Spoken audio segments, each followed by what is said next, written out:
This conference will now be recorded.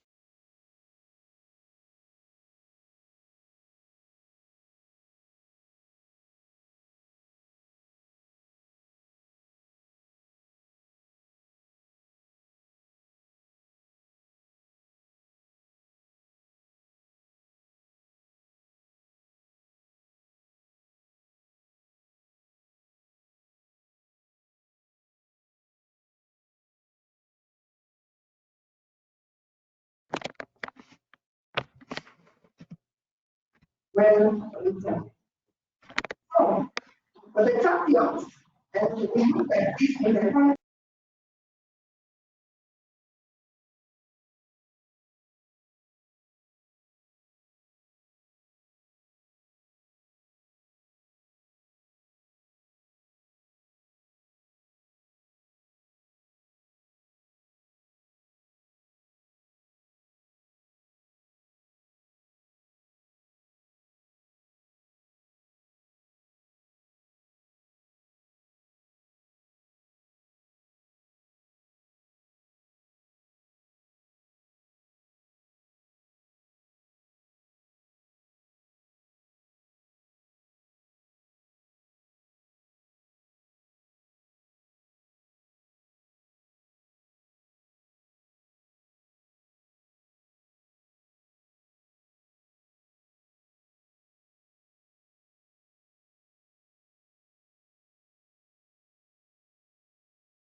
Great.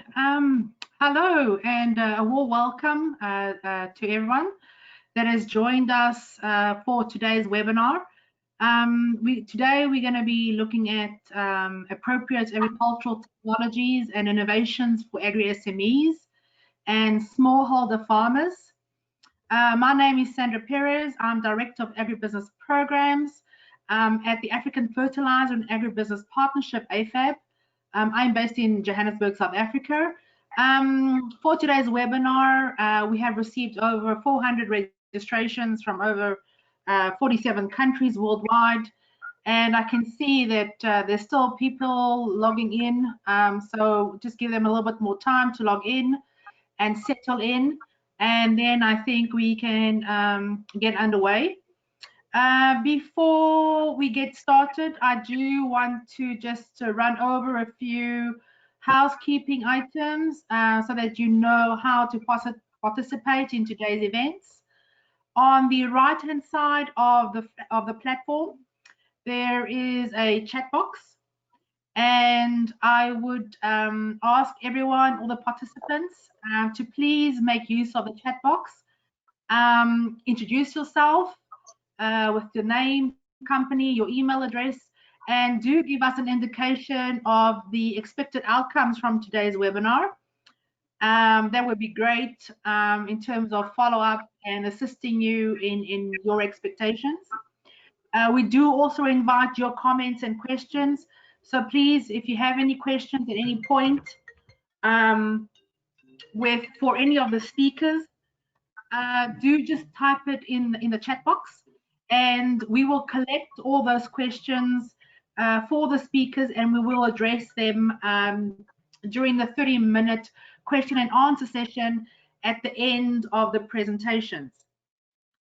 Just so you know, today's webinar will be recorded, and everyone will receive a follow-up email within the next couple of days with a link to view the presentations and a recording of today's webinar. So yes, please feel free. You are welcome to share the presentations with your colleagues. And I think at this point, I am going to ask all our speakers for this webinar to please have their cameras on so everyone can see who you are. And I would like to introduce our moderator for this 2-hour session, Mr. Henny van der Merwe, CEO at Agribusiness Development Corporation. Thank you very much, and please do enjoy yourself. Thank you. Thank you, Sandra. Good afternoon to everyone. As said, my name is Henny van der Merwe. I'm CEO of the Agribusiness Development Corporation, based in Stellenbosch, and I extend a hearty welcome to all of you from a very cold and wet Stellenbosch, and I think generally South Africa from a cold and wintry South Africa at this stage of this time of the year. We are also glad that we are just 2 days into the lifting of the almost, I was going to say, sanctions of the hard lockdown that we've had in South Africa. And we, coming from the winelands of South Africa, are happy to be able to be allowed to consume alcohol again, and we look forward to starting to receive our tourists from local and international destinations in the not too distant future. I'm just trying to get my screen share going. There you go. I'm going to share just a little bit on the Agribusiness Development Corporation, our company. We have been doing project development work in Africa for the last 20 plus years, from almost Cape to Cairo. We are a project development facilitation company specializing in the design, the development, the management of integrated agribusiness development projects linked mostly to commercial farming. And we also are the owners of the Agri4Africa platform, which we call the Agribusiness Information Highway for Africa, where we share information on commercial farming and agribusiness to our clients and colleagues from all over Africa and beyond. I'm sharing quickly with you just a screen share of the Agri4Africa website, which you can find at agri4africa.com. with a very comprehensive company directory listing of the companies, the technology partners that we're working with. You can read a little bit information about who we are. You see the logos of the many partners. In our group, we've got more than 50 commercial agribusiness companies, technology companies in the group. We also publish two newsletters electronically every month. The latest is on our website called the African Agripreneur, and I think what is relevant about that, we talk about opportunities in alternative farming, from rabbits and goats to snails and cane cutters or cane rats that our colleagues from Nigeria would know very well. You'll see further down on our website, sorry, I'm jumping there, you'll see our newsletters, links to the previous newsletters, and also the Agripreneur newsletters. Let me just go back to my previous screen.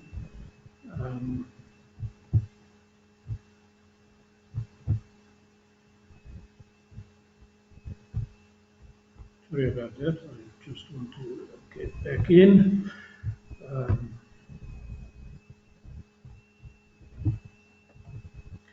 Just for the schedule for today, I'm just running through quickly what the program looks like. We will be allocating roughly 15 minutes for our 5 presentations, starting as per the program with Backsaver, then moving to Multigrow, Kiki Agri, Mayfield Enterprises, Basil's Business Opportunities. That should take us through to 3:30 and allow 30 minutes for questions, which you can post online, and we will collate and address to each of the speakers at the end, and allow each speaker to handle any specific questions. So once you've heard the presentations and you have a specific question, please address to the specific speaker, or general questions we will also address at the end. And then just before we get to our first presenter, just to talk a little bit about the reason for us partnering with FAP on appropriate technology. We believe that firstly, expertise and knowledge is the cornerstone of development of commercial agribusiness and progress in the agribusiness sector in Africa. And hand in hand with that goes the right technology to be able to move the level of development and sophistication of our rich agricultural sector in Africa forward. So we've put together a selection of companies that all provide appropriate technology.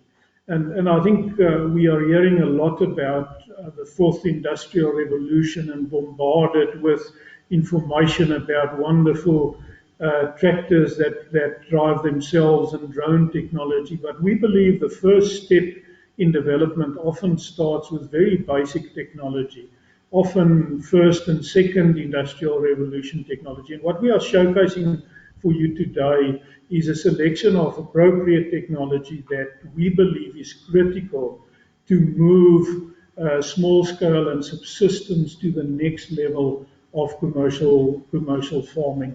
And having said that, I think you will hear from the speakers. We've got a very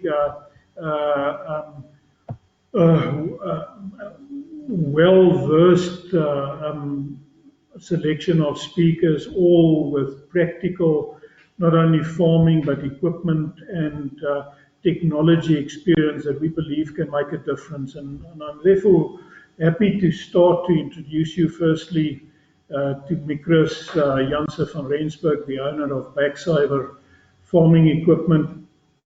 And the title of his presentation is smart backsaver mechanization tools for the African farmer, not only saving you the backache, but helping you to farm profitably.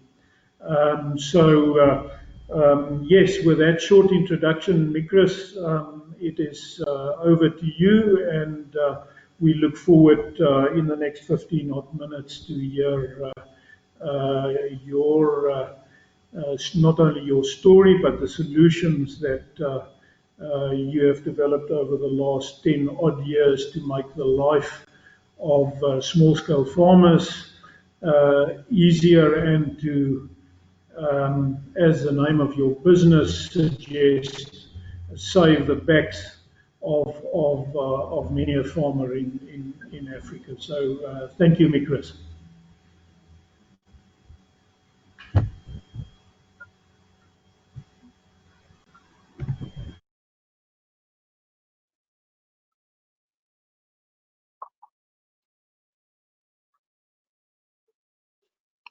Hi, Eddie. Thanks for the opportunity. To all the guys, this is first experience on seminar. I'm more a guy who prefers to be in the field of Africa doing my training, and so bear with me. This is my first experience.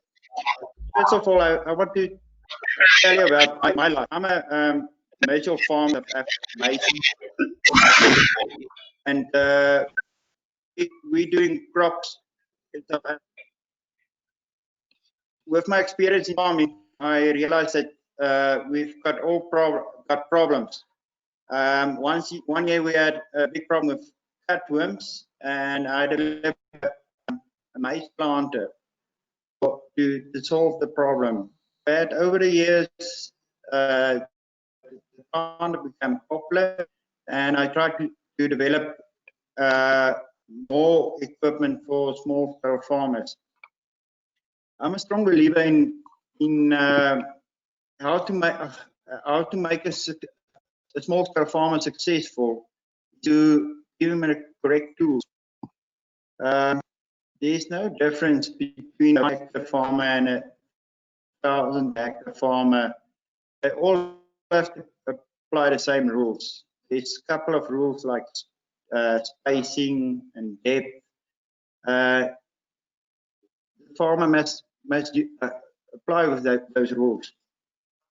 The hand planter, maybe we can have a video of the hand planter, Michelle. Can you hear me, Michelle?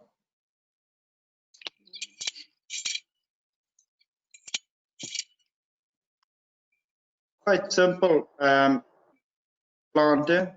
But the important thing on this planter is always plant at the same depth, and you can adjust the spacing.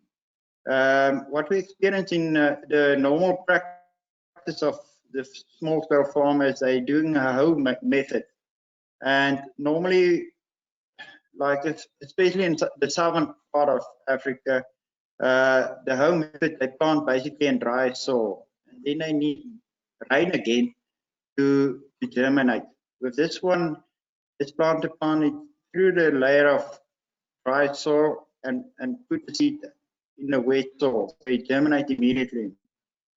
Once you plant the planter, you'll see that the stand, and it will look like a planter.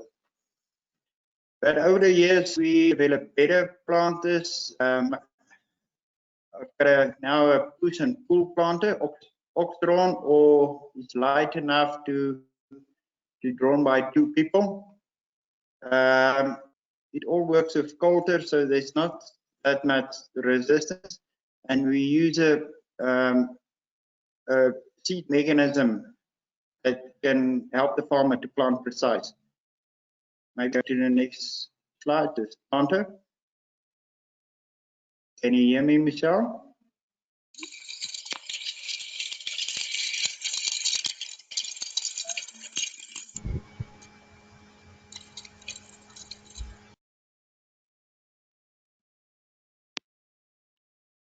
This is a very popular planter for your 2 to 10 hectare farm. I built it strong enough that it can, as I said, be drawn by animal. or by 2 pole. The seed mechanism is very precise, and again, fertilizer application is very difficult for a small scale farmer in Africa. And there you can calibrate it 100%. So basically, what we try to do this one is to make it, give the client a planter that can plant the most expensive planter on a market. Over the years, first started planters been critical for me. But with all my travels in Africa, I the fertilizer application is maybe the toughest problem for many farmers. Apply, and even if you go up in Africa, the fertilizer price is also higher. So I developed first a single shot fertilizer applicator.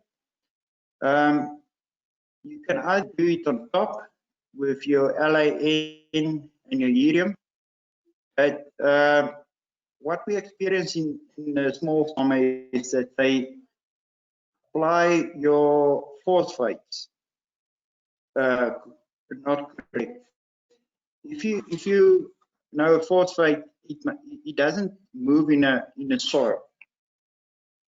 So if the farmer apply the phosphate, the basal fertilizer, it will be useless for a plant. You have to put it deeper. So on a third video, I will show you that. In the first video is just the top trace, fertilize up where the farm just top trace. Maybe you can play that video.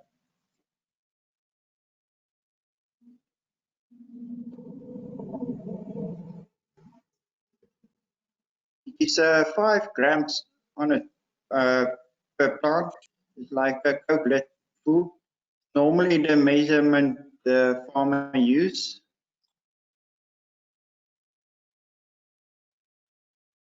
is quite practical. The container holds about 4 kilograms of fertilizer. In the second video, that is a combination with the hand planter and the fertilizer applicator together. So the first person plant the seed, and the second one do the basal fertilizer applicator deeper, around about 5 centimeters. If a farmer plant like that, it will be like you plant it with an expensive planter, 100% precise. On the third video, in South Africa, a lot of farmers use fertilizer applicator to do a fertilizer for the cabbage. We can go to the next video.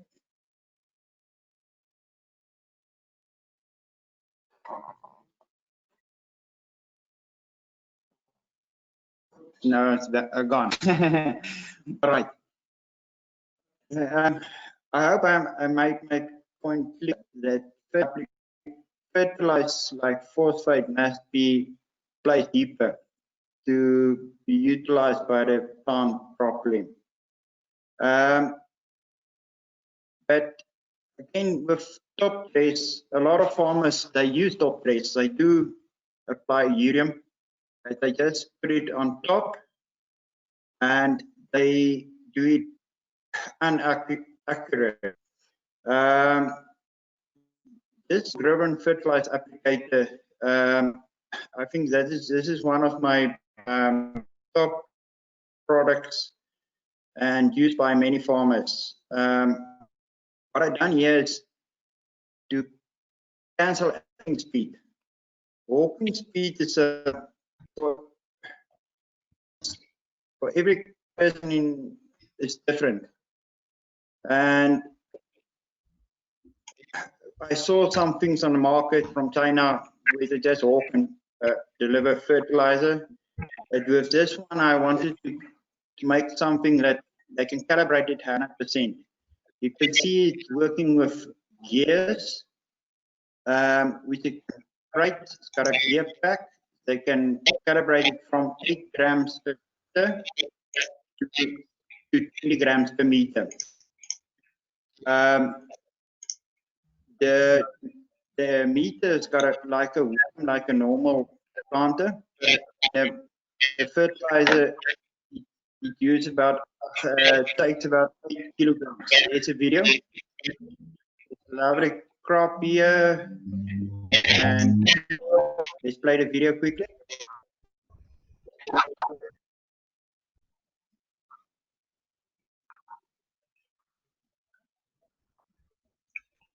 See there, you can see that the person using this walking speed doesn't matter.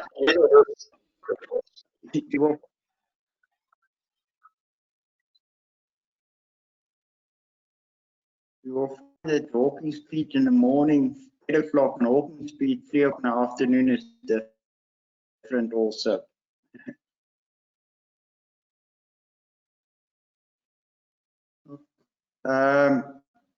We can go to the next.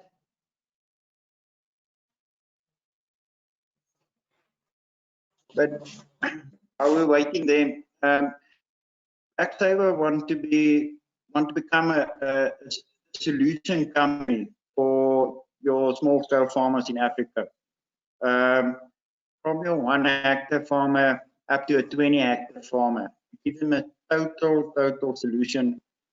And my vision, as I must say, I want to be the John Deere of Africa.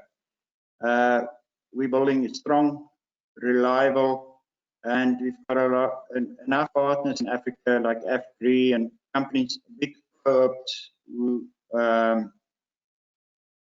selling backsavers, which we are very proud of. The Indian planter is just something new, nothing like this exists in the world. This is the next step, next level, to take the small scale farmer up to a real commercial farmer. I think I'm done.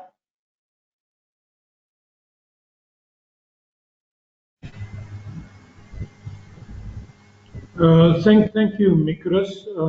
I think that was very insightful, and I think it makes the point that firstly you've developed equipment as a farmer for the farmer, which is I think also the slogan of your business. So when Mikros comes up with a design, it is not a theoretical implement. It's something that was designed firstly to solve a practical solution that is experiencing on a farm, and secondly that is working in a farm environment, as is also the many accolades that Mikros has received over the years from NAMPO and other platforms, design awards for the real world solutions that he is providing for small scale farmers. Mikros, we really applaud you. I think we see a huge opportunity to assist our small scale and subsistence farmers to move into commercial. I think a typical example that we can mention, as many of you would know, when you're planting by hand and you're planting with a stick and poking holes and dropping seed, firstly you can't apply fertilizer. Secondly, you can only most probably cover a hectare or two at most in a season. The moment you move to the hand planter, the multi-planter, it allows you to place the seed at a predetermined constant interval. It allows you to place fertilizer below the seed. It allows you to cover 4, 5 hectares up to 10 hectares with manual power, whether it is 1 or 2 people pushing and pulling, or whether it's with an animal, at a cost that is a fraction of the next level of mechanization, which would be either a two-wheel tractor or a tractor. Cost-wise, I think I think in South African terms, we talk about the multi-planter, the push planter with fertilizer and seed bins. Mikros, if I remember correctly, you're talking about 6,000 or 7,000 rand, which would be the equivalent of possibly $400 in dollar terms for a piece of equipment that can really revolutionize your ability to farm profitably. And I've said it on numerous occasions that it will enable you, I think, without much fear of vituperation, the fact that you will double your yields by just using proper technique and obviously then good seed and apply fertilizer. But thank you very much, Mikros. I think I've not said Mikros is a farmer from the Bultfontein area. That's in the Free State province of South Africa, for those that do not know. And he's predominantly a grain and also a vegetable farmer. Thank you. And having said that, I'm going to try to share my screen again, which was a bit of an unsuccessful exercise the previous time round. If you'll just bear with me, I want to just get to the right slide to introduce Gerard Skeepers of Multigrow to you. Just a moment, it's not as smooth as I had hoped, but anyway, there we go. Is it up? Okay.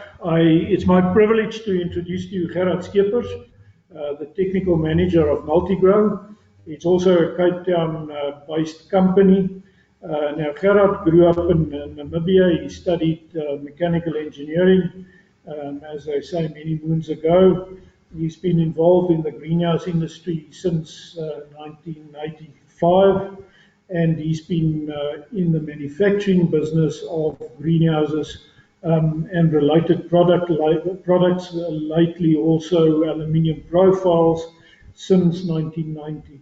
That means that Gerard brings with him more than 35 years of practical experience in the greenhouse and intensive farming industry. And he's happily married, and they have a daughter and a son. And Gerard is telling me that he's getting what do you call it, a daughter-in-law when his son gets married at the end of the year. Gerard's title of his presentation would be Unlocking the Value of Small-Scale Greenhouse Farming, what is possible and what makes business sense. So having said that, Gerard, that's all over to you. Thank you very much, Henny. Good afternoon, everyone. I'm going to try and share my screen. Let me just start with that.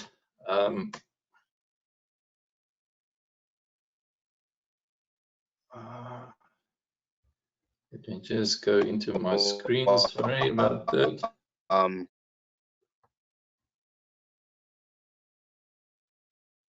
I had a problem with that sharing earlier, but let's just try and see if I can just open up there.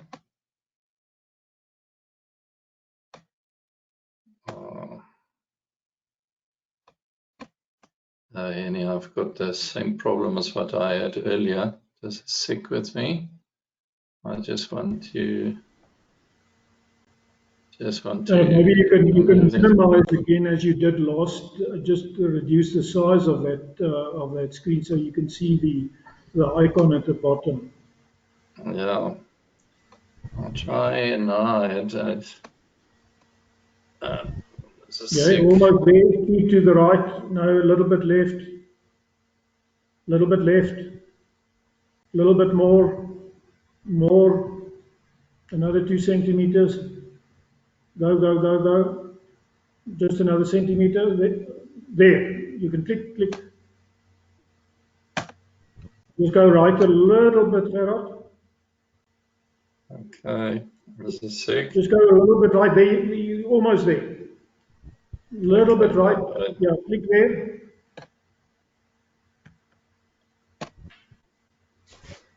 Just go up a little, small, but just move your cursor there. You're on the icon now.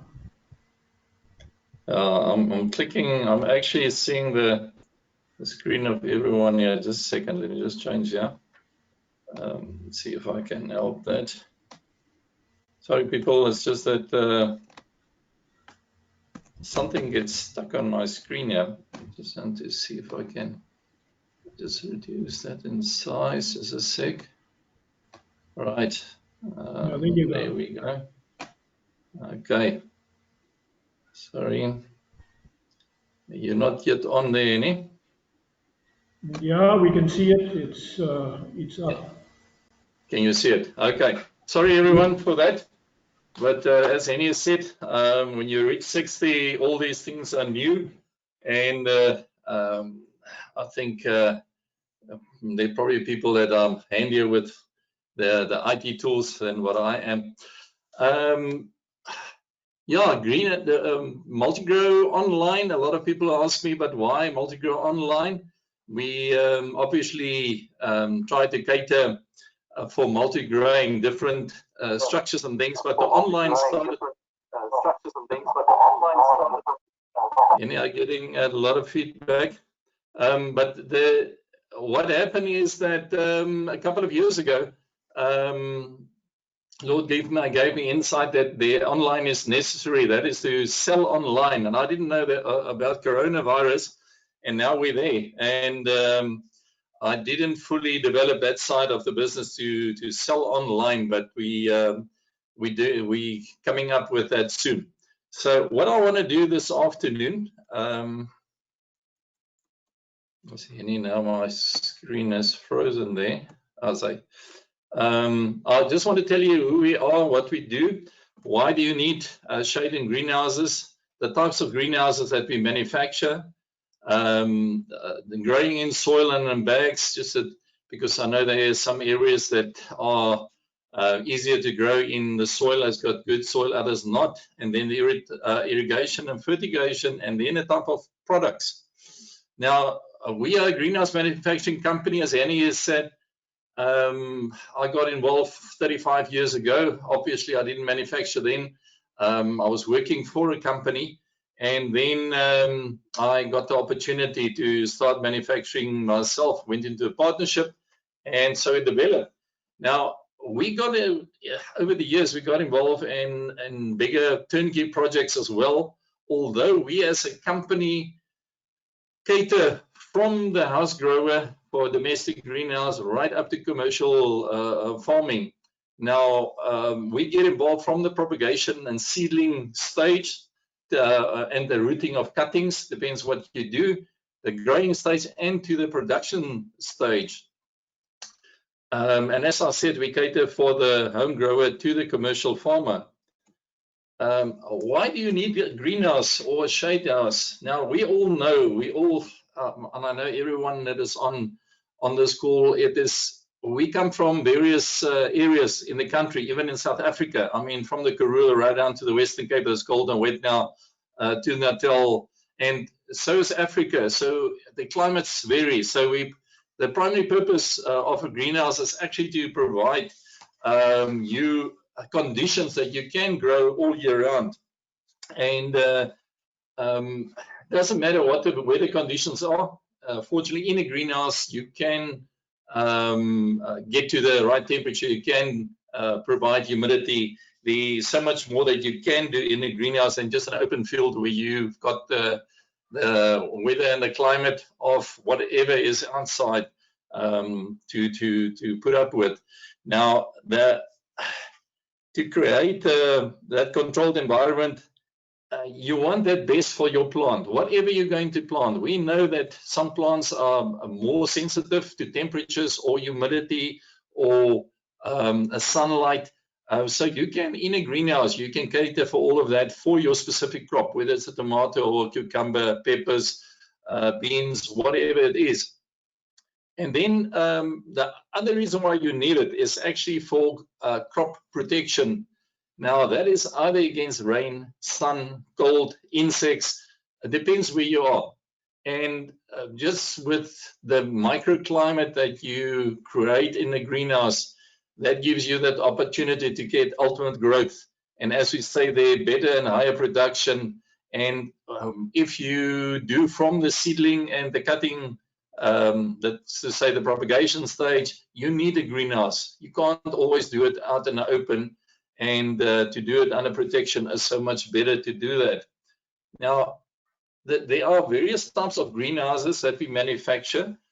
As I say, we cater obviously for the domestic market as well, but still, there are two types of greenhouse you get. The naturally ventilated greenhouse, where you don't use any forced ventilation, fans or anything. You've got either the roof or right over the roof and sides closed, but the ends open, or you've got swing up doors and or roll up doors with windows, or roll up side curtains. There are various types of greenhouses that you can use specifically for your conditions that you have there. So I prefer if it is very, very windy, strong winds and things, the closer your greenhouse can be, the better. If you've got good ventilation, your doors and windows is ideal because that protects your crop as well. And then the second part will be the greenhouse covered either with shade netting if you don't need protection. Some places you want to control how much water you give to your plants, so you want plastic over it, or polycarbonate. We do both polycarbonate or plastic greenhouses, or you just want a shade house, or you're in an area where you've got virus problems, a lot of insects, then you need insect net over your greenhouse. Then the second type is obviously your forced ventilation. That's a pad and fan cooling house with a digital controller. That is if you want better control and you've got power, you've got water flow, you've got your pumps, you can automate your house, then it's the best to go for that. And obviously then you put a fan in, and obviously we size the size of the fan according to the volume of your greenhouse, and also the same thing for your wet wall at the back with the wet pad system. That is your air that comes in, goes through a wall that is impregnated with water. It cools down, pick up humidity and cools down the air inside. And that is probably the Rolls Royce of all systems to use. Obviously more pricey. That is what brings us to the next point that I just want to point out there. It is obviously very important. What is it that your plant need for optimal growth? And there are control tools, like I said, the ventilation and the evaporative cooling pads on the opposite side. Your lights, if you're in an area where you need extra lighting, I think in South Africa and in Africa, we're quite blessed with a lot of sunlight. But if it gets too hot, you need a retractable screen to protect your crop for a certain time of the day, say at 11 o'clock to close and open up 3 o'clock in the afternoon again, just to take the extra, the scorch of the sun, take that off. You have circulation fans in, and obviously if you're in an area where it's very cold, then you have to look at the heat system. CO2 in South Africa is not that important, but the guys that have started with cannabis, I think is one of the only products that I've picked up over the years that really you have to look at your CO2 levels there as well. Then the different sizes and types of greenhouses. I've mentioned now the natural ventilated, but we start with the domestic greenhouse. The smallest one is a 1.8 by 2.4 meters. We build a 3 by 6 or longer. If I say 6 meters, it's just a standard, the smallest one that we normally build. Although we cater for anyone. If someone comes and say, Gerrit, I want a 3 meter by 4 meter greenhouse, normally the increments are in 2 meter sections, then we do it for them. And the 4 by 6 is more our popular greenhouse that we use, especially for guys that do their own propagation or indoor plants or whatever else. You can see it's the picture there, second from the right, where you can put any type of shelving in. You can put your own irrigation system in. That one has got a swivel window and the door on the opposite end. So yeah, we cater for everything in the domestic market. Then we go over, we build an 8 and a 10 meter greenhouse. And the reason why I say the 36 meter long commercial greenhouses People, I don't like to go longer than 36 meters. Why? If you've ever been in a greenhouse, it's a plastic covering, it gets hot inside. If your airflow is not good, you can lose your crop. So I always ask people, where are you situated? What are your conditions like? You have to look at it and to decide what type of house. Do you need roll-up sides to get extra ventilation if your doors and windows are not sufficient for that? So if your airflow is not good, it's a good thing to have, but I still believe in windows on the end to get that chimney effect suck in from the side and push out the heat in the gable tops. Then you see the third one is an open-ended one. Like I said, you protect your crop. You don't want extra water on it, especially with seedlings and things. And you lay either your formaldehyde trays or plastic trays, put it on a wire system there, and then you can irrigate it. And normally it's well protected. High wind areas, we just change the netting to a denser net system. The one on the right is a propagation system. That's a thing that we do a lot, either with electrical heating cables, or we do a heat pump with hot water heating, but that is mostly for large installations, because then the power usage play a major role. Because obviously with the heat pump, either 3-to-1 ratio in it, it is so much cheaper to run than what it is then with cabling. But for small installations, the heating cables are sufficient. There's a second row there, you can just see the various or the differences in tunnels that we have with the ventilation at the top. This client is not always there, and he says he closes his greenhouse, but he wants some airflow. It's not a very long one, then we leave an opening at the top, but we still put windows in for maximum ventilation. Next to it, if you have got power, then you can go over to a pad and fan cooling house. That's an 8-meter one. Next to it is a 10-meter that we built, and that one specific one has got the roll-up sides as well. That is what the client wanted. To me, it didn't make sense, but then the next one is your also a propagation unit. We've given it extra height. That tunnel specifically is 3.5 on the side. Now that's high for a high wind area, but we've put extra strength in it, and it is doing the job very well. Now, just to come back to that second last picture, why did I say it doesn't make sense? If you've got a pad and fan cooling system, anywhere where there's an opening, you short circuit the airflow. So the one end will get good ventilation, the other side will build up heat. So if you can't pull in the air from the one side right through the other side, you might have a problem. Right, then we've got multi-span greenhouses, multi-span that is continuous roofs. We start with the 6-meter one that we built, 8-meter one next to it. You'll see the third picture there is a multi-span. That's an 8-meter house, but with antivirus netting around it. That was for a quarantine station. Then we do the big multi-span greenhouse with pad and fan cooling or natural ventilation. And the bottom one on the right, that is also with insect netting over the wet wall area, over the fan with a walk-in room. So it depends what it uses for the greenhouse. We cater around to it. We built a specific protection in so that we can have a proper quarantine there. Then you can have your shade houses. Yep. Okay, dankie. Okay, then the thing is a flat roof net structure or a dome roof, various types, and then obviously the bottom one is an AV net structure. Something else that we do with greenhouses is either wood drying, fruit drying.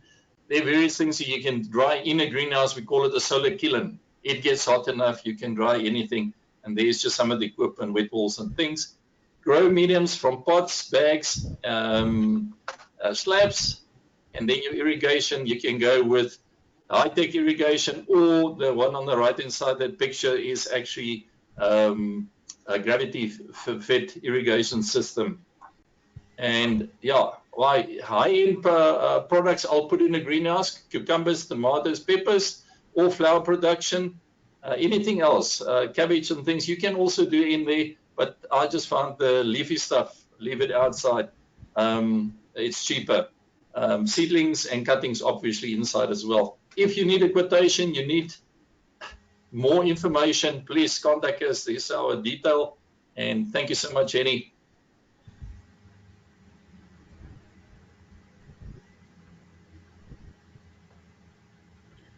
Henny, can you hear me there? Yes, Gerard, thank you very much for the fairly comprehensive coverage of what is possible under cover. We firmly believe that intensive farming it should be very much part of the discussion about how do we empower smaller scale farmers across Africa, because the reality is that low value crops and small areas do not gel very well when we talk about commercial business sense and going for sustainable crop production. So I think in my experience, and I've had some experience with the Amiran Farmers Kit that was developed in Kenya as a turnkey small-scale tunnel, and the success that they've had with that is testament of the fact that combined with funding, combined with training, combined with finance, it is something that smaller scale farmers can look at and should really be on the agenda, especially with the issues around climate change and the risk associated with open field production. But anyway, Gerard, thank you very much. Michelle, I'm unable to share my screen. Can you close the... Here you go.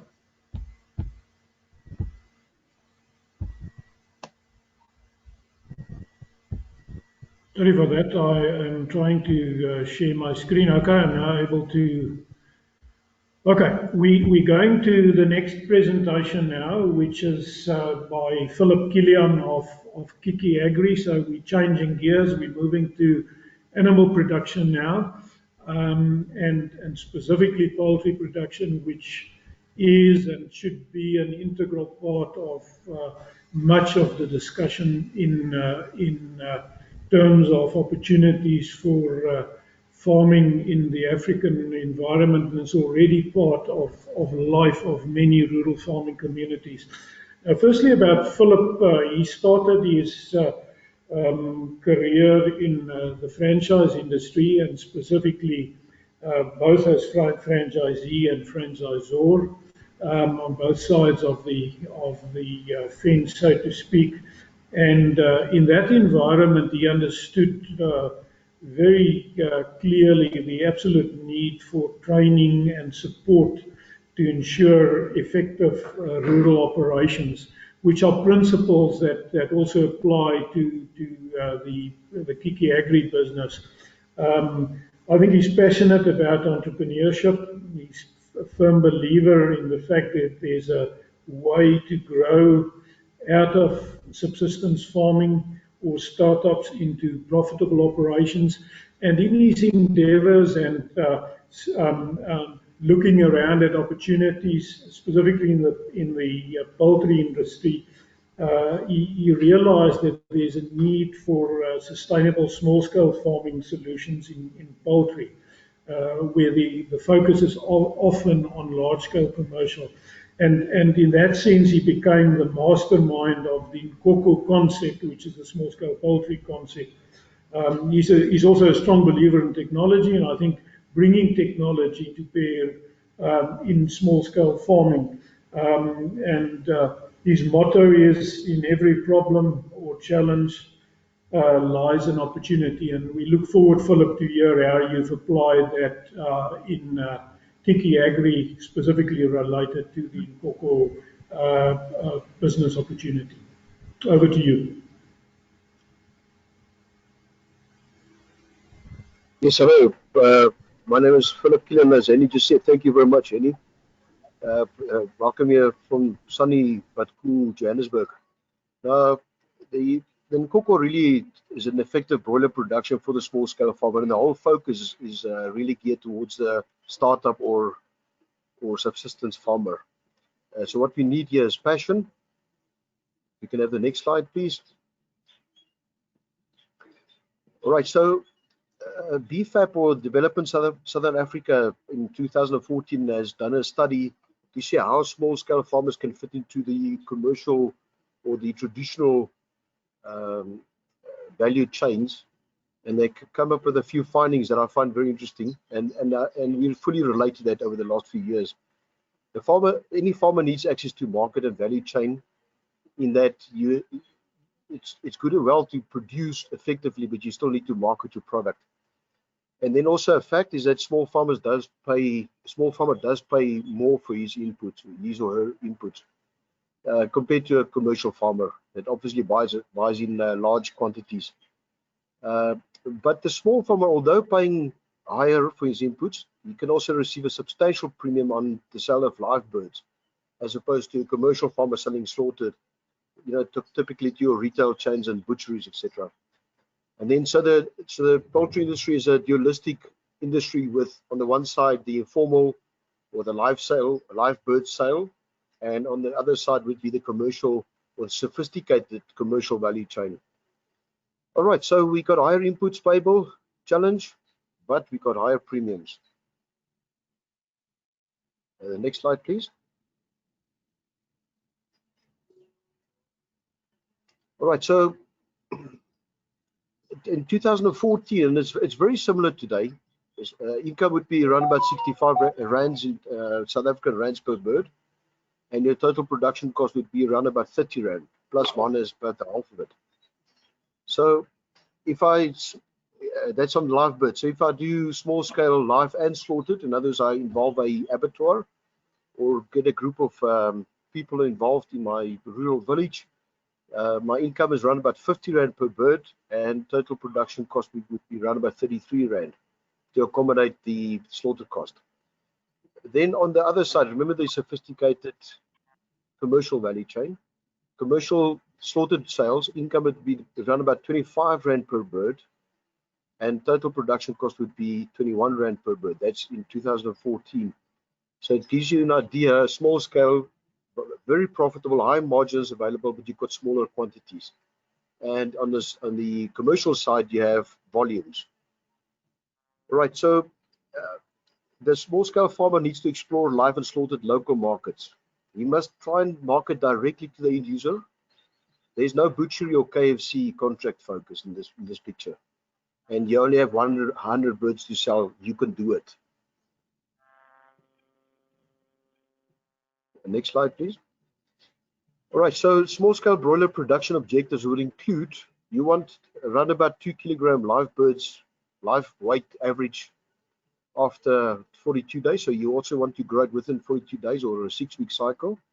You want to have minimum mortalities. We typically allow at Kiki Agri around about 5%, and it's got to be cost effective. So you want maximum margin. So your feeding program and your growth program needs to be spot on. And then I asked the question, why broilers? Well, it's the quickest cash flow in farming. It's only a 6-week cycle from day one. Chicken meat is very popular in many markets in many countries, and it's also very easy to sell. And you also you need low startup capital to start farming, and then you also need small space. This is ideal for backyard farming or a small holding. You really don't need a large commercial expensive farm.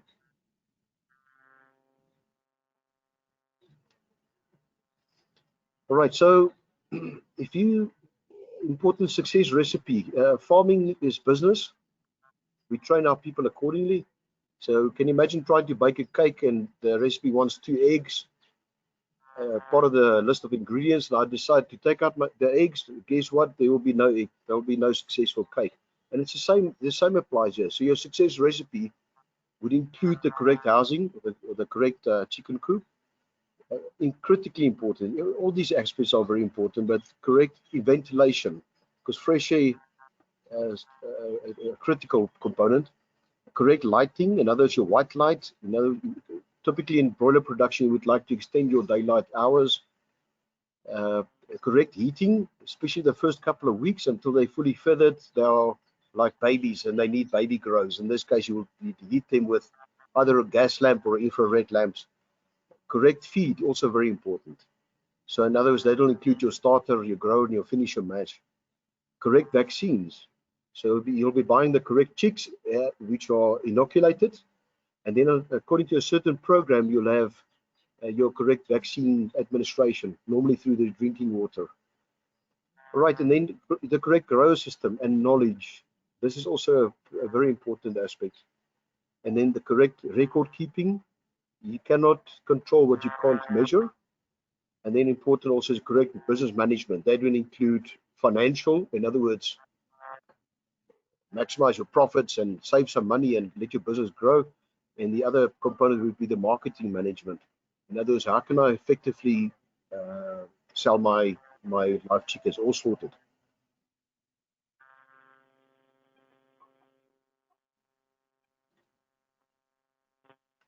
All right, so then we're proud to offer this the Nkoko solution that's been coming for 5 or 6 years now. It's very easy to assemble. You need approximately 45 minutes. You just need a rubber mallet to assemble the steel frame, and you clad the walls and the roof, and you're ready to start farming. Delivery can be via courier service. So in other words, you can have this delivered across any market into any country as well. The product's also well insulated. It keeps the house cool when you want it to be cool.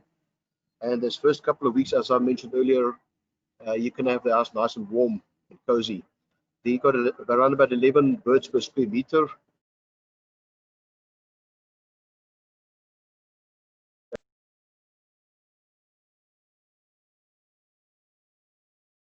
It's very easy to disinfect.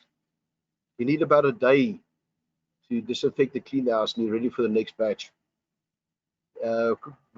Also, part of our solution is the correct training and support. And then we also developed over the years an ABC correct grower system.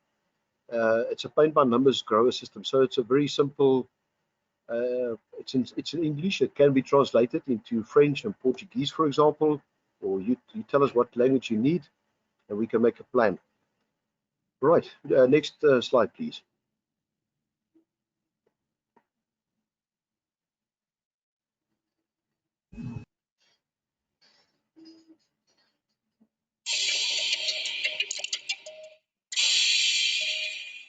Philip, please tell us about Nkoko and Start Farming. What are these about? The Nkoko was designed by myself about 5 to 6 years ago.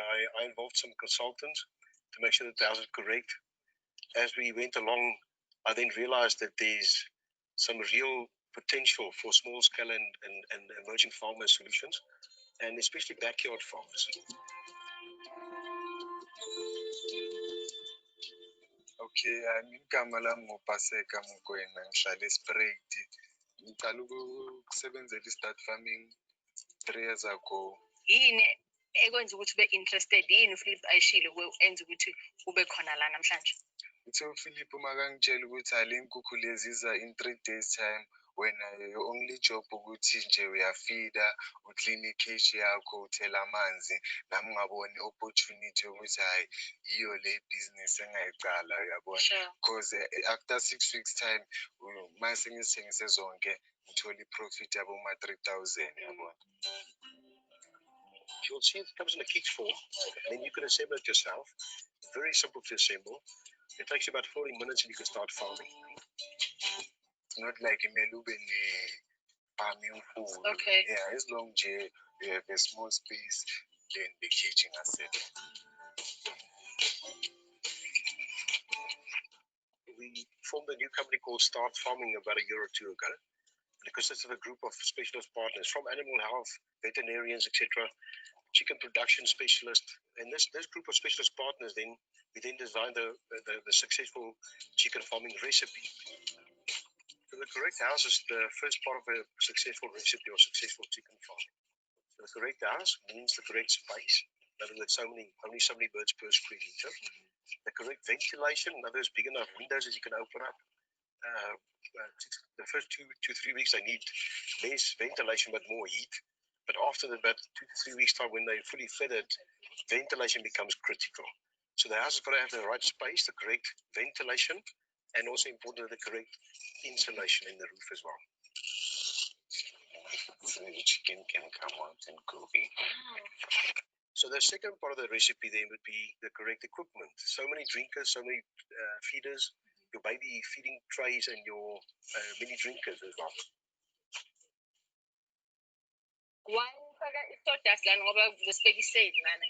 Yes, angisho sifake isawdust ukuthi zikwazi ukuthi zigagele khona, then after lapho le sawdust yakho after 6 weeks ungakhona ukwenza i-compost ngayo, and zingakwazi ukuthola ama-germs simple because lezi ama-broilers, the more they get ama-germs zizofa zonke fast.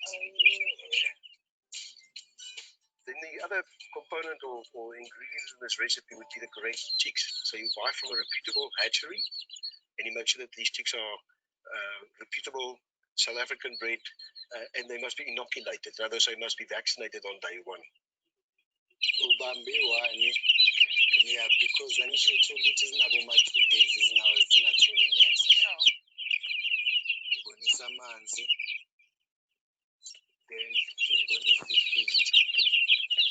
Then yeah. Okay, it's okay. Gotcha. Yeah. Okay. So yeah.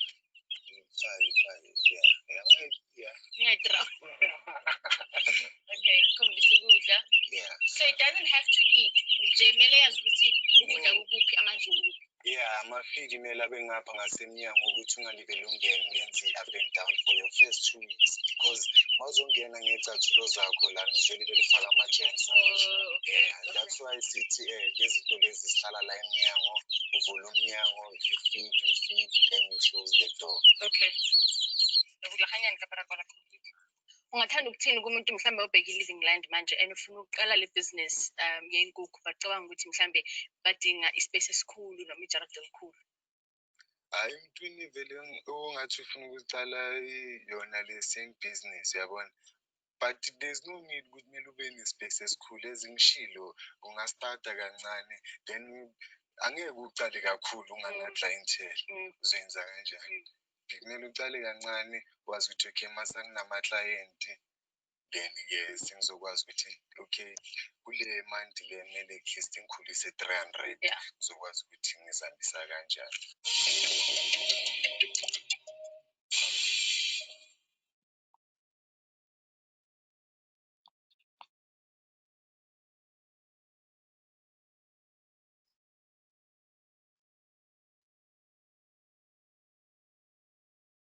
Right, perfect. Thank you. Living Land, that's a national TV SABC2 program or airing that they gave us. Right now, as we said earlier, the technology or the support, the training and the support plays a critical role as well. We've come across in many countries and locally in South Africa as well, where people are be given an opportunity or starting to farm, and then it starts falling flat after a while, individual as well as projects. So the Nkoko app, which is being developed at this present moment, will be an app developed for older technology Android platforms, and the objective here is to give us a grower manual summary. In other words, the farmer can revisit some of the aspects, for example, how to vaccine or how to vaccinate the product, or how to administer the product. And then so the grower manual is an important part of it, and then the daily recording program per batch. So you'll tell the app that today is the 20th of August, is my starting day, my day-old chicks are being placed, and then the reminders will then tell me. So 7 days later, for example, the app will tell you weigh your chicks today, and a little calculator will come up with allowing for 10 entries, and it'll calculate the average weight. It's sent to me in Johannesburg. At my office, I get a whole set of software solutions that I can measure and monitor all the units out in the field, and then we can come back with them interactive support. So we can tell them, so we noticed your birds are growing slower, or they might be growing too fast, because we got certain objectives, growth objectives over the 6 week period. And then also the app must serve as a project management tool of note. Kiki Agri also assists with project development as well. So you could have a project anyway, and then we could have management reporting available via the app as well. And the app will be launched in the next few weeks. Thank you. Next slide, please. And that was me from Johannesburg. Thank you very much.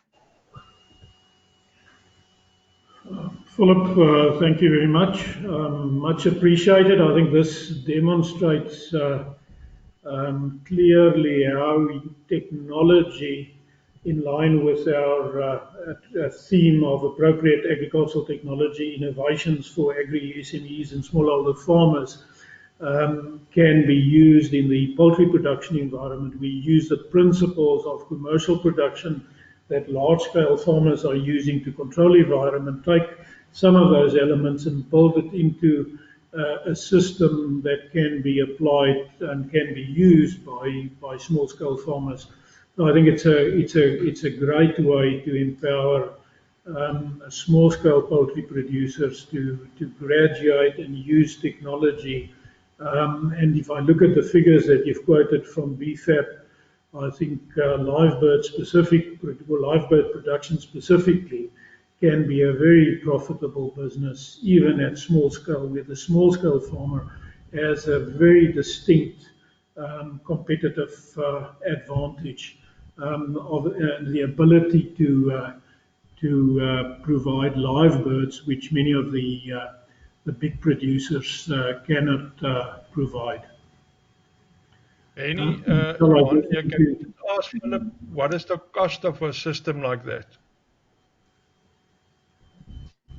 Can I answer, Rennie? Yeah, I think we'll do a quick one. Yeah, your normal retail or off-the-shelf price would be around about would be in the region of about 15,000 rands. Obviously, it's subject to quantity discounts, and then it obviously would exclude delivery. It all depends. If it's a project, doesn't matter the size. It can be a small project. There's normally some traveling involved and accommodation for your facilitator or your trainers. But ballpark figure around about 15,000 rand, complete with all the equipment, your drinkers, feeders, infrared lamps or gas if there's no electricity, solar light if there's no electricity, or a white light. It's a package deal. But you're more than welcome to email me at that email address, and tell me. We'll start talking about your specific requirements, and we can tailor make the pricing solution then for you. Thank you, Philip. A pleasure. Thank you for that question. I think we'll keep any further questions to the question and answer session at the end. Michelle, if we can move to the next presentation, please. So I would like to introduce you then to Craig and Chanel of Mayfield Enterprises. Craig is the sole proprietor and the executive manager of Mayfield Enterprises. Craig graduated with a diploma in industrial design in 1989, and after a shorter stint in industry, Craig joined the family business. Let me just get the screen up. No, Michelle, I'm not able to share my screen, but anyway, you can move to the Mayfield presentation.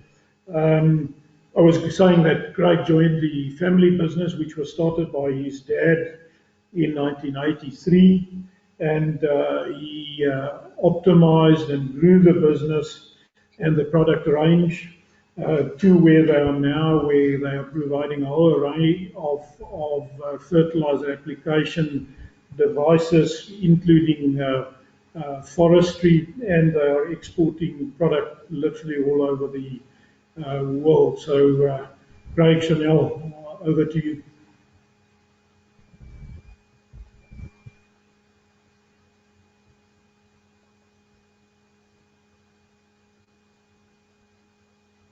Thanks, Annie. Can you hear us?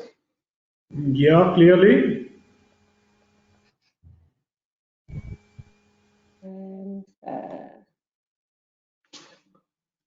And can you see us?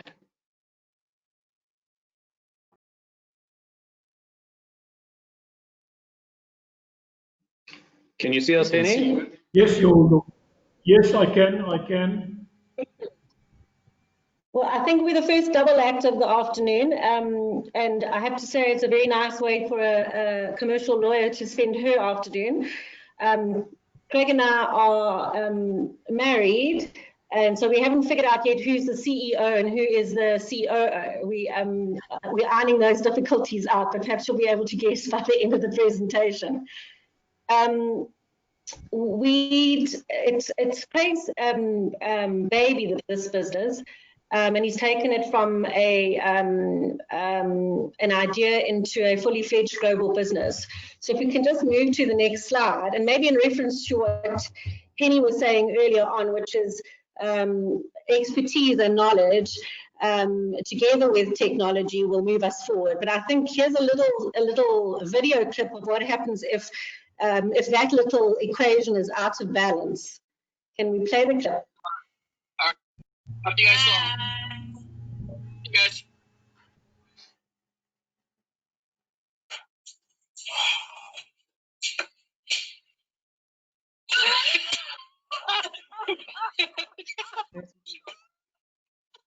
Tony! Can you hear us? Tony! Oh no! Jen, call him. Oh my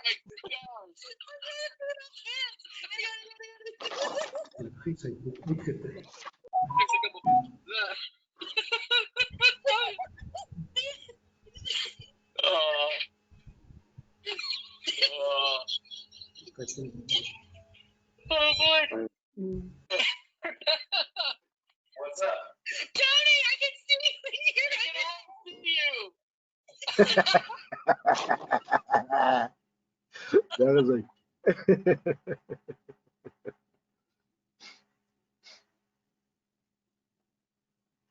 Goodbye. Okay, there's a slight delay on our side, so I hope everybody saw that, and I'm sure anybody who's had to endure these webinars and Zoom meetings has got at least some sympathy for the poor guy in his underwear. But to now talk about fertilizers, if we can just move to the next slide. So, I mean, fertilizer is an integral and critical part of farming. It is an industry which is plagued with some challenges, and according to various media reports, these are some of the top issues that are facing the fertilizer industry in the short and medium term. I'm sure many of you can relate to this, but I think the things that we want to pick out so that you can understand the value of the Mayfield product is things like the low yield due to wrong usage of NPK. In other words, the incorrect or inefficient application of fertilizer. Other things like regulatory policies, heavy imports, the lack of domestic productions, the raw materials availability and pricing, all of those contribute to the expense and the input costs into farming, and are hamstrung by a lack of efficiency or appropriate production, or a lack of application in the fertilizing value chain. It's something which I think the African Development Bank has picked up, and they have, as you can see, sent out or issued a call to strengthen the fertilizer value chain, and this was this year, 2020, notwithstanding our other global pandemic challenges. The next slide, please.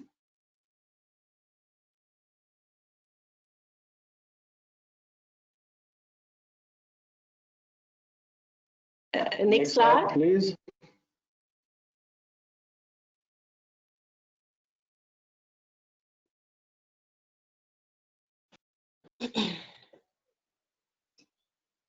Guys, I need the next slide if you can hear me. No, back one, please. Okay, so those are kind of the global headline challenges.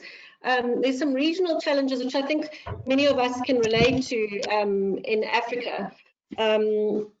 in Asia, some of the difficulties they are having with efficiencies and in smaller scale farming and subsistence farming is well-meaning NGOs and government policies introducing fertilizers, but not actually following through with efficient applicators or efficient competencies or tools to apply fertilizers.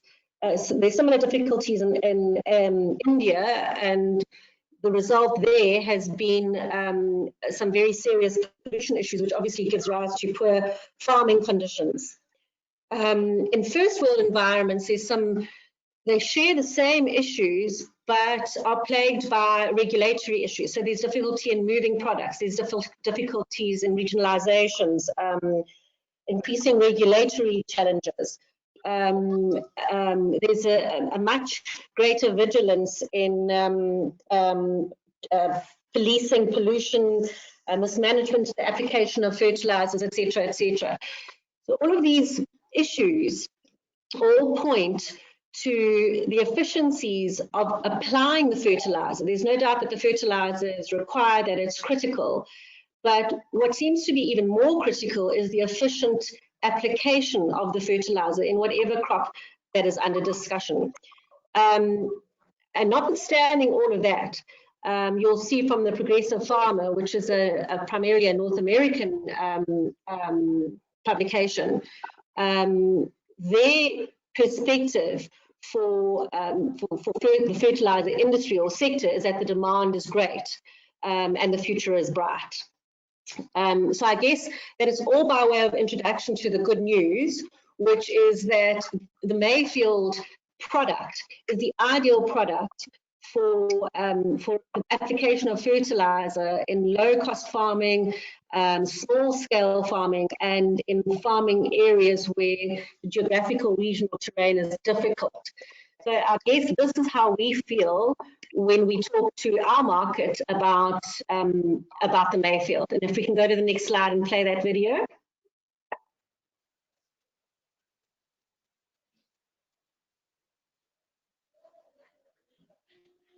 It's Friday then, it's Saturday, Sunday, what?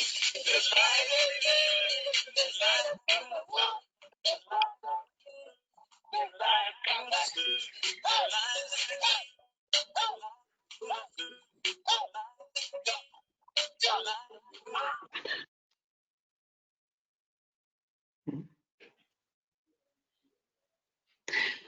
Okay, hopefully that gave you a sense of how excited we are about the product and introducing it to a greater market than we're already seeing. I think it's probably a good idea to hand over to Craig now, who's got a much better sense of the history, obviously, and he can tell you a little bit more about the technicalities of the product. Hi, thanks to Henny. He gave us a brief introduction as to the development of where the product developed from. My father, Chris Garnett, a well-respected farmer on the North Coast, developed the product way back in the early 80s. The idea came about from hiking. He was a keen hiker, and that's where the product the idea came about. If anyone knows the Natal North Coast, the terrain is fairly hilly, and we had issues with mechanical fertilizer application, and that a lot of fertilizer was wasted or didn't reach the areas of the field that it required. He put together a prototype in the early 80s, and it evolved from there to a product that became renowned in the sugar industry along the North Coast, and developed and expanded throughout the sugar industry north of us into neighboring countries and across the globe.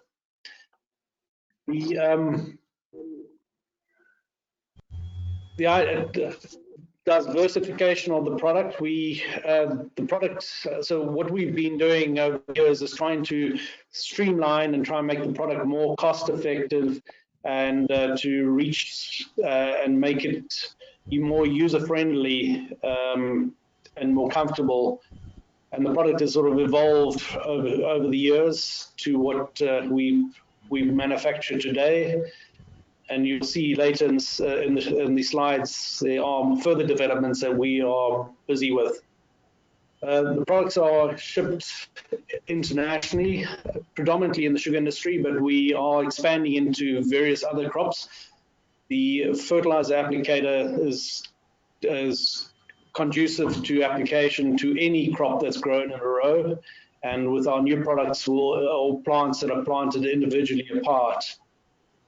If you go to the next slide, please. Great. If you could push on a little bit, we're running a little bit behind time. Okay, if you can go to the next slide.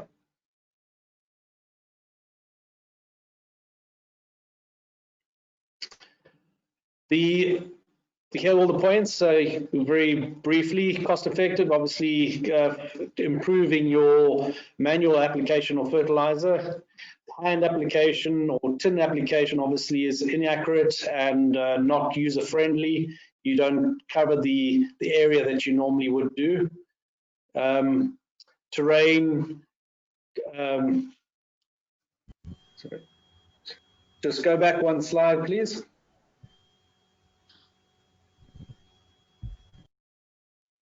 That's right.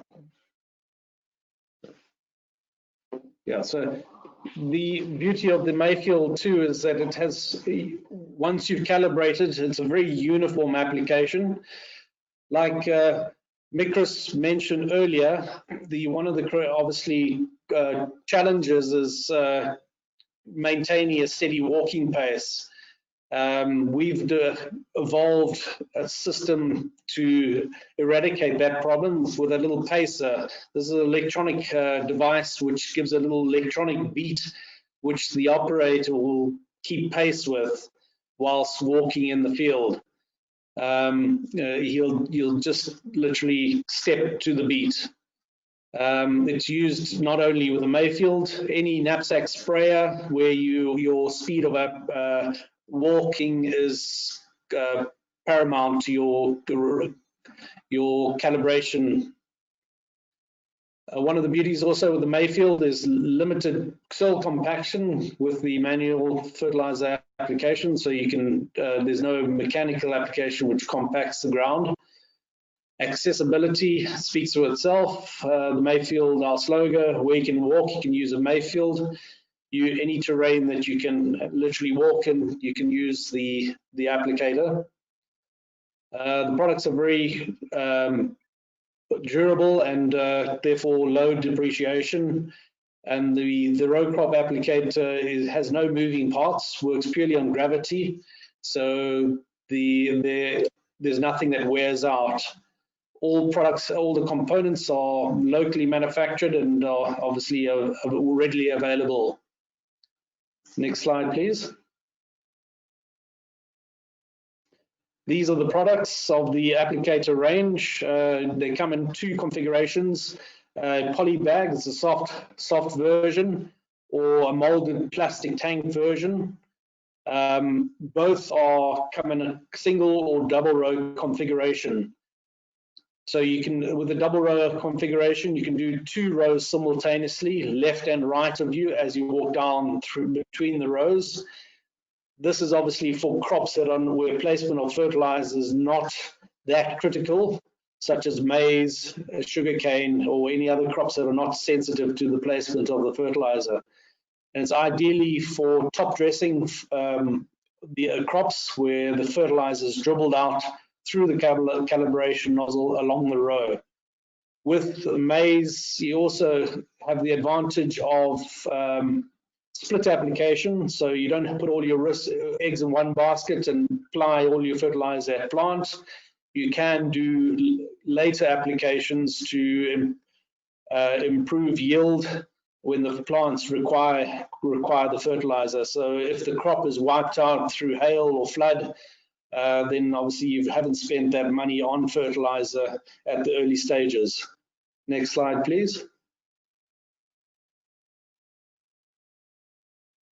You've got about 2 minutes left. Okay. Thanks, Annie. Yeah, these are just images of the applicator being used. It's a video clip.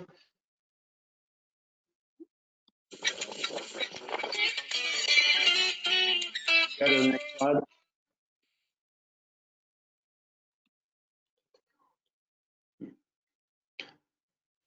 Next slide, please.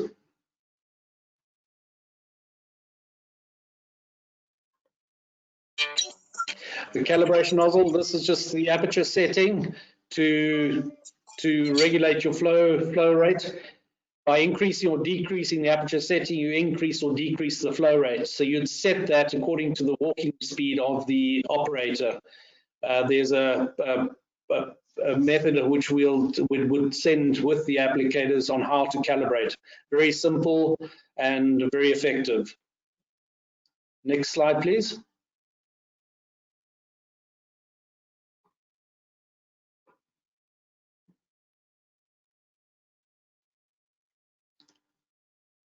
Next slide.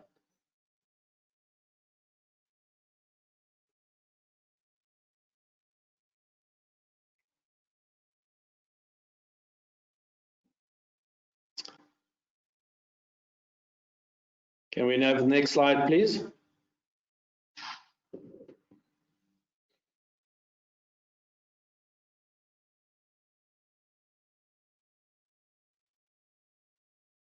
You can skip that. This is our footprint globally at the moment. Just gives you an indication where the Mayfield is found and used. Go to the next slide.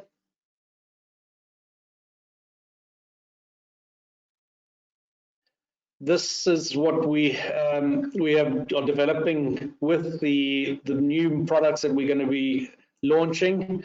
Obviously, trying to reduce transport costs, to have the products so that the components can spoon into one another, to reduce transportation costs and reduce the costs at the end point. Next slide, please.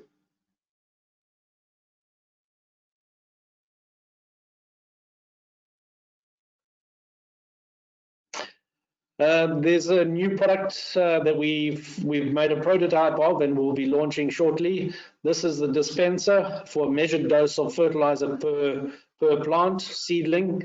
There'll be various attachments to allow for spot application, ring application, subsurface application, and it's infinitely adjustable from very low dosage to very large dosages per trigger dose. If you move to the next slide, please.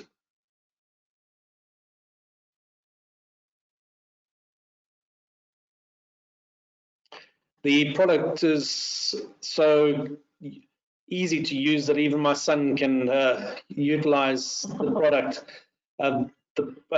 Just triggered by a hand-operated trigger on the side, and it will drop out a measured dose per trigger. And that, as I said, is infinitely adjustable from small doses right through to large doses. Forestry, orchards, vineyards, anywhere that individual doses are required. Next slide, please.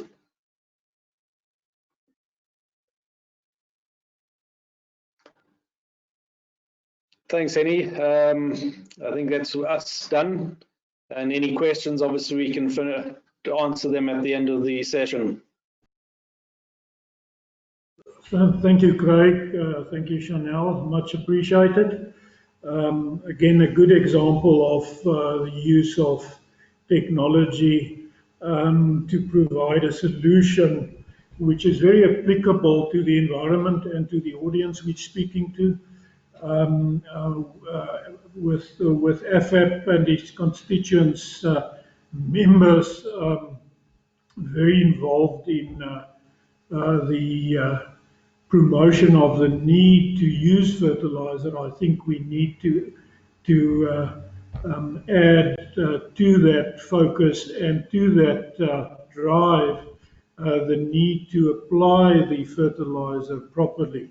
And hence our engagement with AFAP over quite an extended period of time to convince them to also promote the use of fertilizer applicators and proper application technique to distribute this valuable and often expensive commodity. Um, Having said that, we move to our last presentation by Basil Cooper of Basil's Business Opportunities. Michelle, you can have the first slide up.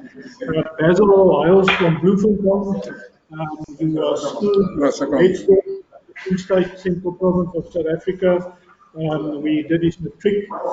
We after qualified as a welder, worked in that industry for some time. Started his first business in Bloemfontein in the poultry business, incidentally.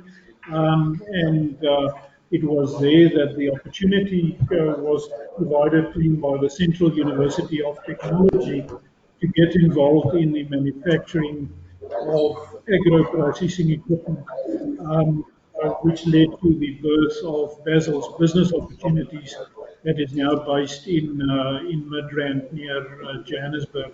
So Basil, yes, I think we're excited about you as a young man and what you've achieved and what you're offering in the agro-processing environment, which we believe is also a very, very important component for our small-scale growers and agri-businesses to take note of how to empower our farmers to add value to their crops and their products. So, Basil, we look forward to your presentation. Thank you. Thank you so much, Henny, and good afternoon to everyone. My name is Basil Pupa, and I'm from Bloemfontein. Basil's business opportunity is manufacturing agro-processing equipment, and the business is providing an excellent value proposition through high standards of manufacturing. And we manufacture a broad spectrum of agro-processing equipment. Next slide, please. All the products are manufactured either in stainless steel or mild steel. That is then sent for galvanizing or powder coating. And in addition to the above, we offer site evaluations, site visits, installations, and we train the people on how to maximize their production by using the machines efficiently, and so that it can maximize their profit and it can benefit them in market access and so on. And the business is owned by me, Basil Pupa, and the company is located now in Midrand, Gauteng province, but we started 3 years ago in Bloemfontein, whereby we were under an incubation program with CEDA Agricultural and Mining Tooling Incubator in Bloemfontein in Central University of Technology. Next slide, please. We have a range of poultry equipment, which is layer cages, starting from a small unit that can take 25 chickens to the big unit that can take 5,000 chickens, depending on how big or how small is the project, and we can manufacture the equipment or the products according to the customer specifications. And we also manufacture the coil cages, and we also manufactures the rabbit cages. So it's differ with sizes and how the customer or how big the project is. We also manufactures the nest boxes that comes with variety of sizes from 3-hole, 6-hole, 12-hole, and 24-hole nest box that can take about 100 chickens. It's placed in the broiler house or fridge house for the chickens to lay eggs in. The difference between the layer cage and the nest box is the layer cage, the eggs roll out of the cage so that the chickens are not breaking the eggs, and those eggs are table eggs, eggs that we normally eat, the eggs that we normally get in ShopRite Checkers and other retail shops.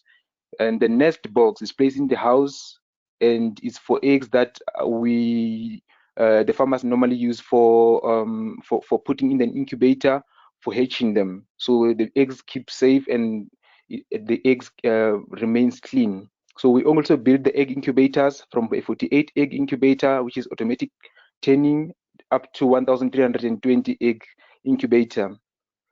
And we also manufacture a variety of chicken abattoir equipment.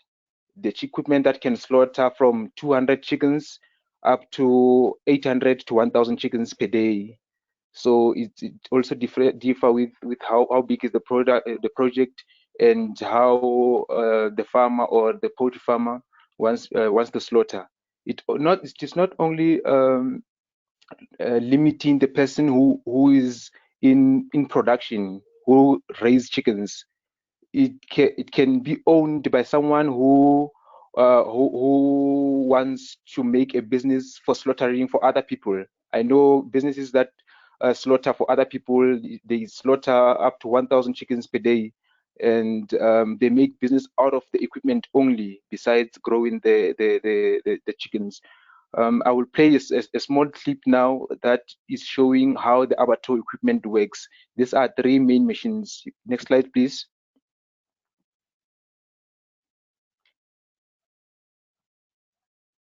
So this is a piece of equipment that is used in a chicken abattoir. And we have a stunner bleeder, we have a 200-liter scalding tank, and we have a tilting boil plucker. This is a stunner bleeder where you can shock your chickens before you slaughter them. So this helps with the blood flow, so that the heart of the chicken pump very fast and the blood can be drained out of the chicken. No blood will be remaining at the carcass of the chicken. So that's a standard bleeder, and this is a slaughtering cone. So this is a 12-bed bleeder. It takes 12 chicken at a time, so you can stand 6 chickens and slaughter them, and then you can now then leave them to drip blood and slaughter another 6 chickens, and you take the chickens that already drip blood, put in the scalding tank so that the feathers can be nice and soft. This tank doesn't boil water, but it only warm water up to 63 degrees Celsius. So it doesn't burn the skin of the chicken. Normally when we pluck the chickens by the hands, we boil water too much, and it burns the skin of the chicken. That makes the chicken's skin to be like red. So this is the good way to do it, and it can maximize the profitability, because you'll have access to market, because your product now will be professional and will be cleaned very well. And we also manufacture the portion cutters. If you want to cut portions, if you want to sell full chickens, you can sell full chickens. This is a tilting boil plucker to take the feathers off. It can take between 6 and 8 chickens per time. So after the chickens have been plucked and they're clean, it can run approximately in 30 seconds or less to pluck 6 chickens, and then you hook them at the eviscerating rail to take the intestines out. So this is the quick piece of equipment that can slaughter up to 1,000 birds per day. Next slide, please. And we manufacture the fruit processing equipment. This equipment is being used by farmers who want to add value to their fruits.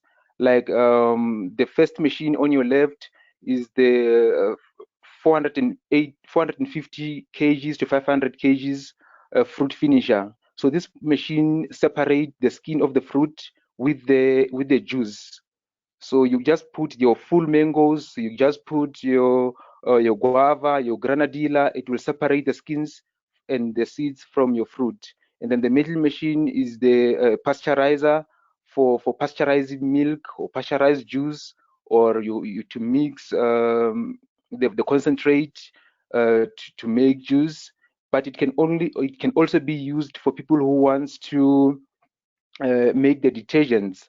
If you want to mix sunlight liquids, if you want to mix your pine gels, if you want to melt, maybe it can be used as a wax melter to melt the wax to make candles and so on. And then the last machine is a dryer.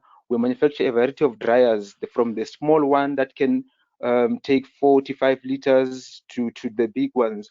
So you can dry your fruits, you can dry your meat into those dryers. I'll show you a small clip how the fruit finishers work. Next slide, please.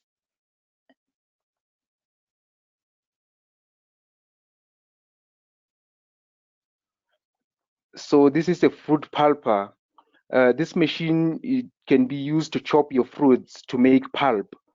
So if you want to maybe make a pulp out of tomatoes, you just throw them inside the machine, and the machine will grind or will cut pieces and make pulp out of it. And it can be used to make acha from the green mangoes. This is a fruit finisher, the small one that can take 180 kgs of pulp or fruits per hour.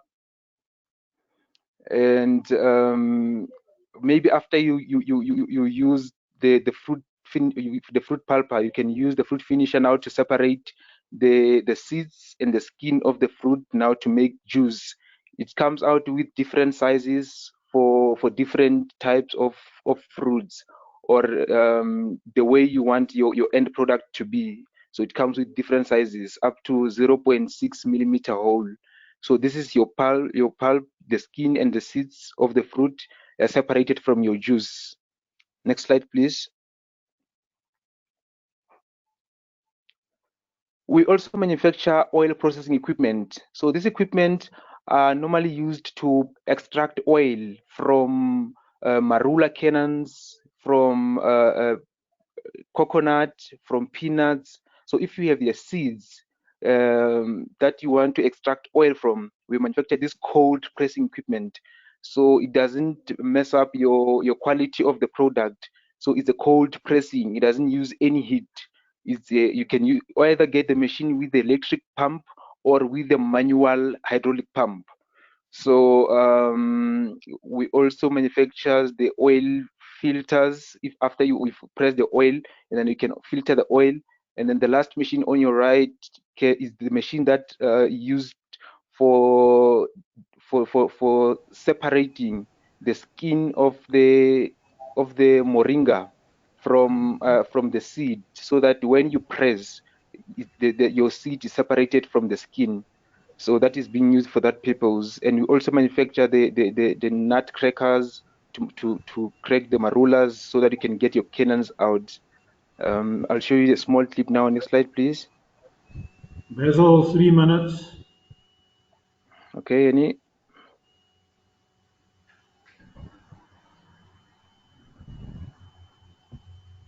Okay, this is just the oil press with the electric pump.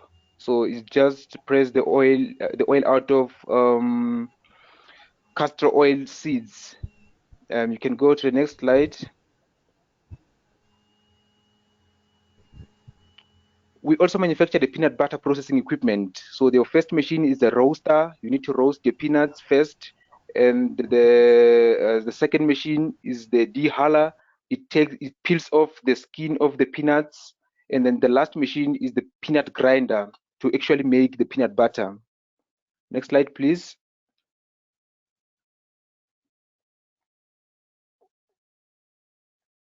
This is just to show you how the grinder works. It grinds the peanuts now to actually make the peanut butter.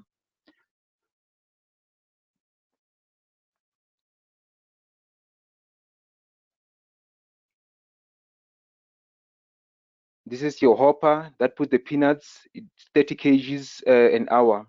Next slide, please. Okay, this is the team behind all this work. Myself, I've got 9 years experience in the industry of manufacturing different variety of agro-processing equipment, and I have my mentor and my sales and marketing manager, Dave Cole, who is in the industry over 30 years now, and he's almost retiring, but we take all the experience that is needed in the industry, and then we have our designer that makes sure that we are relevant to the industry, we are keeping up with times, and make sure that our equipment are upscaling and are helping small-scale farmers to grow their businesses. Next slide, please. So if you have questions, this is my number and my email address, and we have a website where you can check in and see all the equipment that we manufacture besides the one that I've just mentioned. Thank you so much. Basil, thank you very much. That's very impressive. Congratulations again. I think for a young man and a young businessman, you are doing very well, and we're certainly looking forward to follow your growth and expansion, and also specifically the uptake of the opportunities that you've been showcasing by farmers and agribusiness dealers across Africa that can see the opportunity to expand their product offering into the agro-processing and value-adding opportunities as well. Ladies and gentlemen, we're now going to move over in the next 10-15 minutes that we've got left to the questions and answer sessions. We've categorized it per speaker, and I think we will start with Mikris with a couple of questions that were posted to him.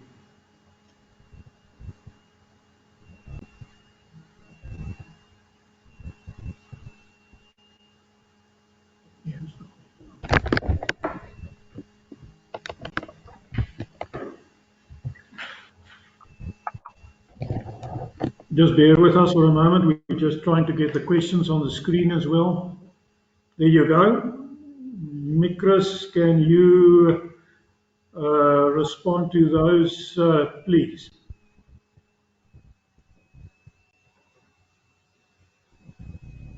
Okay, the first question is for a hand planter, how do you drop the seed and what determines the spacing?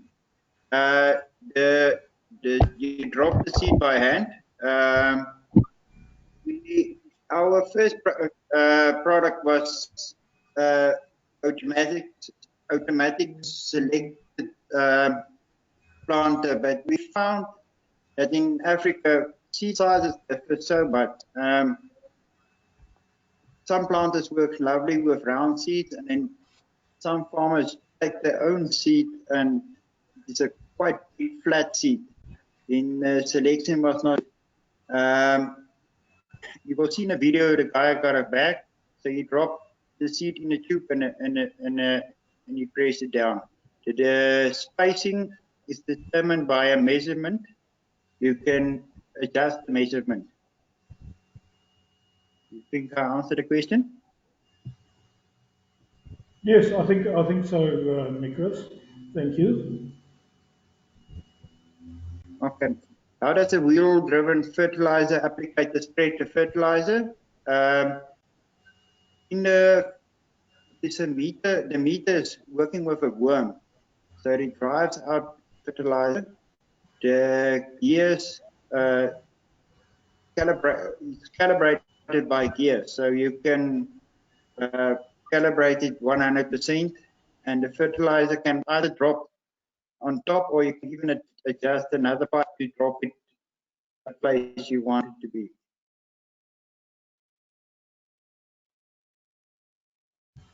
Thanks, Mikris.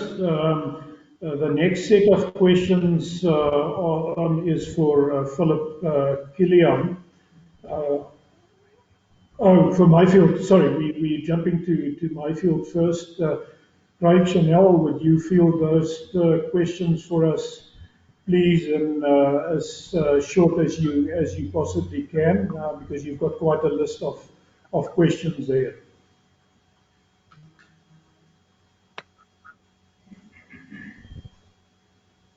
Craig, are you there? Yes, we hear Henny. Okay, you can proceed.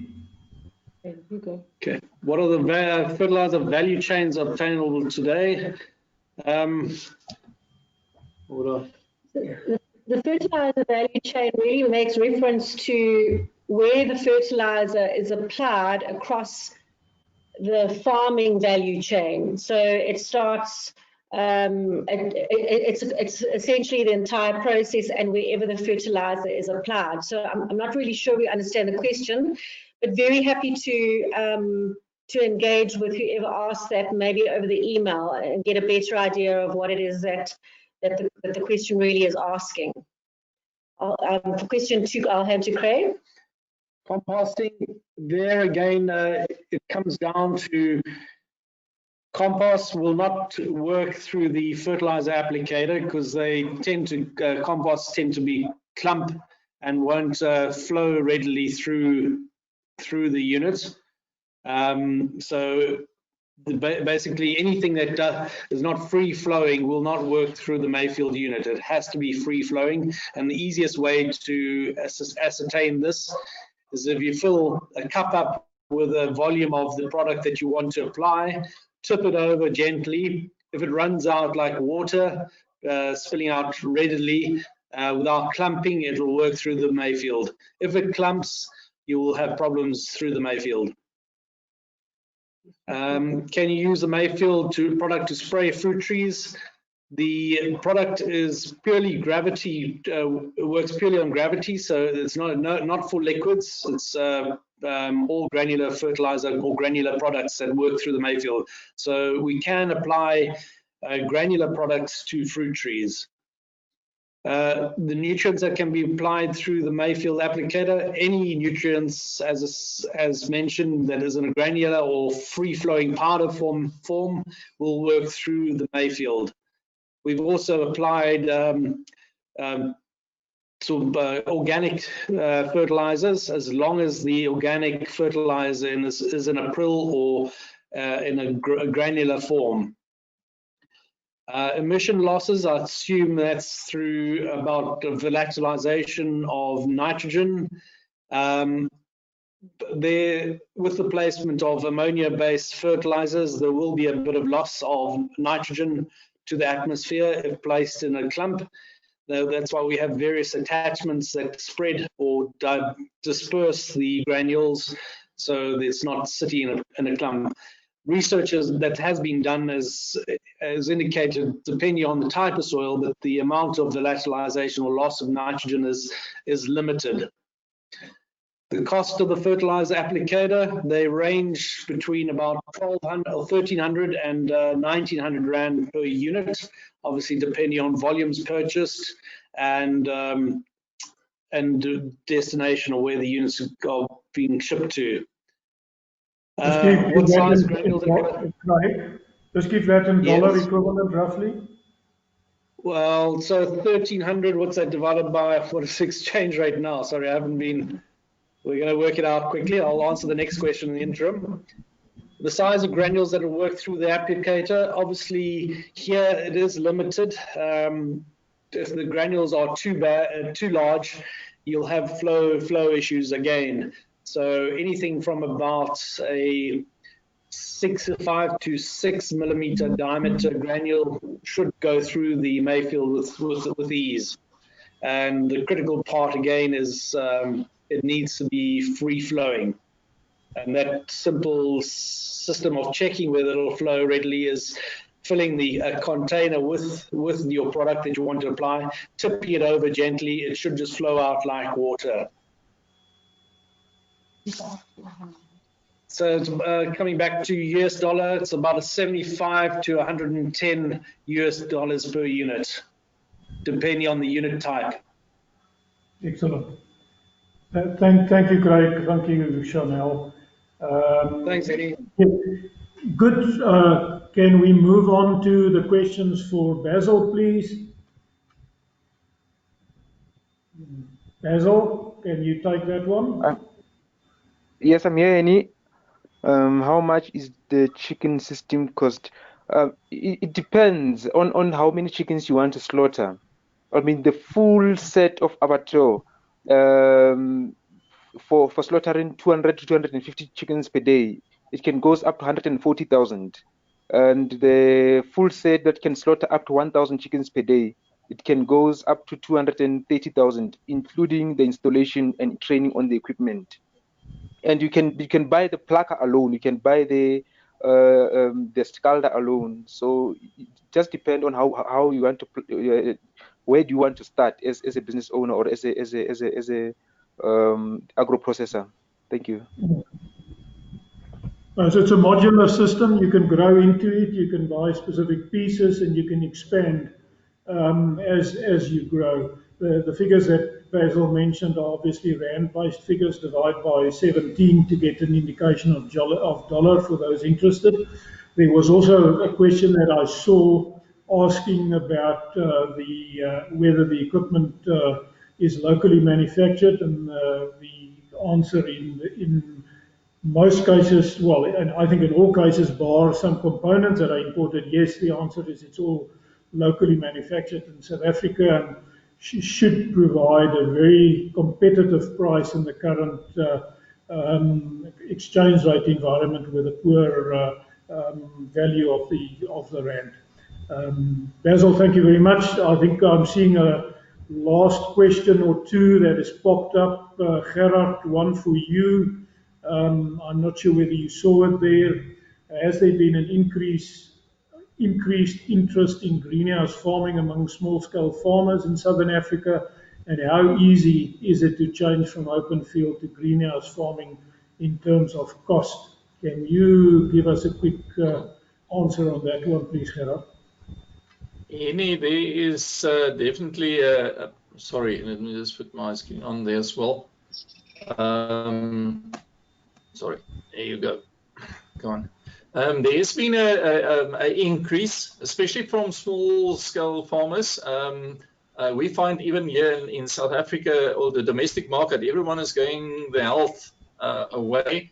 They want to grow their own vegetables and things, and we find it even in rural areas, and more and more people want to do more undercover thing as well. Still slow. It's getting there. I think we're all used to planting on the outside, planting in the open sun, and but it has become, depends on the product, obviously. If you do your normal vegetables and things, you can still do it in open field and things. But I think there's certain areas, I think, where pests and disease are getting more and more.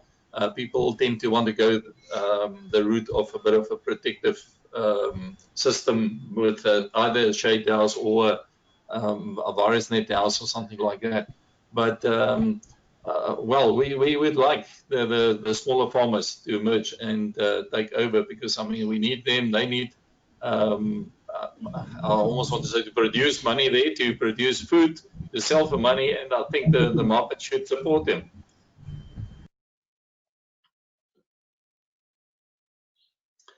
I think it's that was part of. I don't think it was a part I left out. Gerard, that's well said. I think it can also be mentioned that greenhouse farming, tunnel farming, is not necessarily only confined to crop production. One of the future seminars that we would have been discussing with AFAP is to talk about aquaculture, aquaponics, hydroponics, but aquaculture fish farming is also practiced in tunnels, as is things like snail farming, which we have reported on in our last Agripreneur newsletter.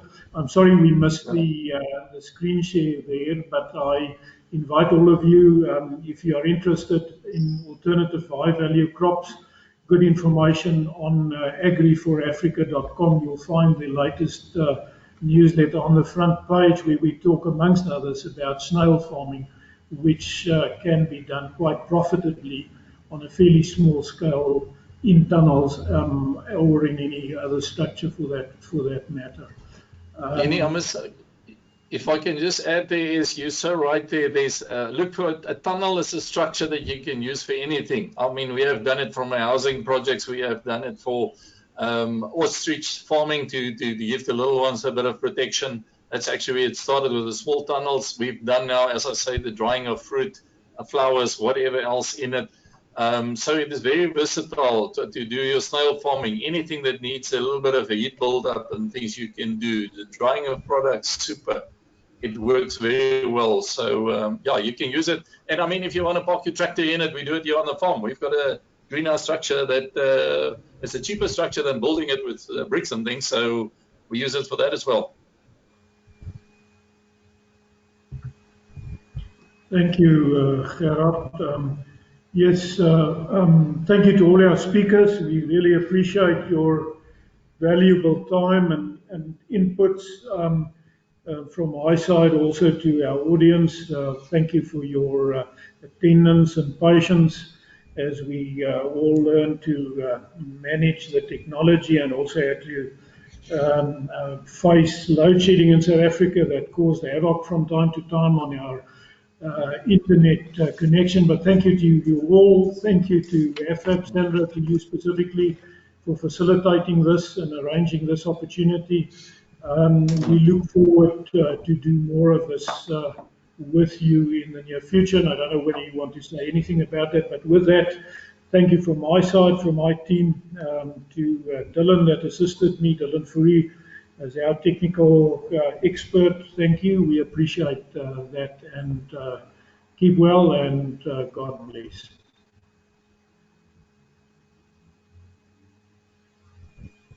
Sandra, Yes. are you still there? Yes, thank you, Henny. I just want to thank you for your time, and I want to thank the speakers for their time and for the presentation. We really presented some really great technologies for our agri-SMEs and our small-scale farmers. And yes, and we're looking forward to working together to present some other technologies in upcoming webinars. I thank you for everyone that participated, and I do want to say that we will be sending in the next couple of days the presentations and the recordings, and please do share with your colleagues, and have a good day, and thank you to all once again. Thank you, Sandra. Bye-bye. Right. Bye-bye.